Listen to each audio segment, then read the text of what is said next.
Kenapa orang-orang Bali selalu berprasangka buruk terhadap kita, para perantau dari Nusa Tenggara Timur yang ada di Bali? Karena sudah banyak kasus-kasus yang terjadi di Bali yang dilakukan oleh kita punya orang-orang dari Nusa Tenggara Timur. Sekarang saya tanya kalian, apa pernah orang-orang Bali merantau di Nusa Tenggara Timur dan mereka buat kacau-kacauan? Tidak pernah. Seumur hidup saya belum pernah dengar. Mungkin ada sih, tapi tidak sejahat dan tidak sebanyak yang kita lakukan di Bali. Kita kalau pergi merantau di orang punya tanah, sadar diri, buang kebiasaan buruk dari kampung, suka cake, minum mabuk, moke, tidak tahu diri, muntah-muntah, mabuk, teriak-teriak, minum mabuk habis sama-sama teman juga baku pukul lagi di situ.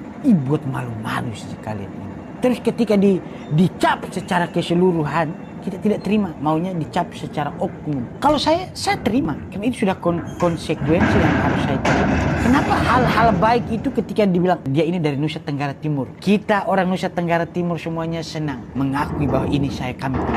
Tetapi ketika ada hal-hal buruk, kita tidak mengakui itu. Kita malah bilang, harusnya bilang oknum, tidak bisa bilang secara keseluruhan. Sadar diri itu penting. Kepada kita punya Pemda, tolong kerjasama dengan Pemda Bali ketika ada masalah yang dilakukan oleh oknum-oknum dari Nusa Tenggara Timur yang ada di Bali, pulangkan. Tidak usah suruh mereka kerja lagi di Bali. Jangan sampai hanya karena mereka seluruh NTT jadi buruk. Tolong data, cek mereka punya KTP, yang sampai ada kasus lagi, tinggal pulangkan saja. Di sini ada perhimpunan namanya Flow Bamora. Saya kalau jadi ketuanya saya pukul habis baru saya suruh dia pulang. Kalau tidak siap untuk merantau, tidak usah paksa pergi merantau. Pergi merantau baru buat susah orang saja.